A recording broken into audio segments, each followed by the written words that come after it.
Өткен аптадан бері кейінге шегеріліп келген процесс әйтеуір бүгін басталды. Айыпты Алматы хайуанаттар бағының бұрынғы есепшісі Марина Назарова. Сот отырысы басталмай жатып, бірден қос қорғаушы жалдаған айыпталушы кінәлі емеспін деді. Тіпті судьядан бұлтартпау шарасын кепілмен немесе үй қамаққа өзгертуді де ұялмай сұрады. Тек қазы талабын қанағаттандырмай тастады.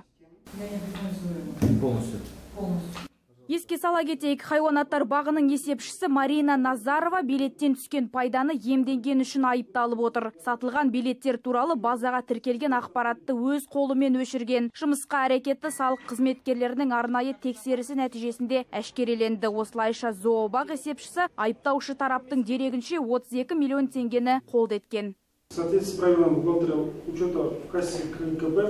Алматы хайуанаттар бағындағы билеттердің жетіспеушілігі 2015 жылдың 28 желтоқсаны мен 2016 жылдың 29 қазан айы аралығында байқалған. Барлығы 34 мыңдай билет жоғалды. Жүргізілген компьютерлік тексеріс кезінде оның мүлде серверден жойылғаны белгілі болды.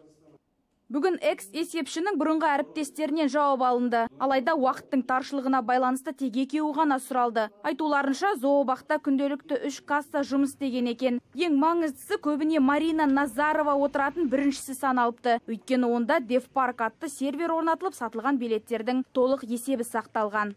Айыпталушы Марина Назарова соттағы сөзін барлық куәгерлерден жауап алынған соң айтпақ. Келесі отырыста зообақтың бас бухгалтері мен онымен бірге жұмыс істеген есепшілер сұралады. Келесі отырыс 1 қарашаға жоспарланды. Жадырау Маржан, Рашидин Якупов, Алматы телеарнасы.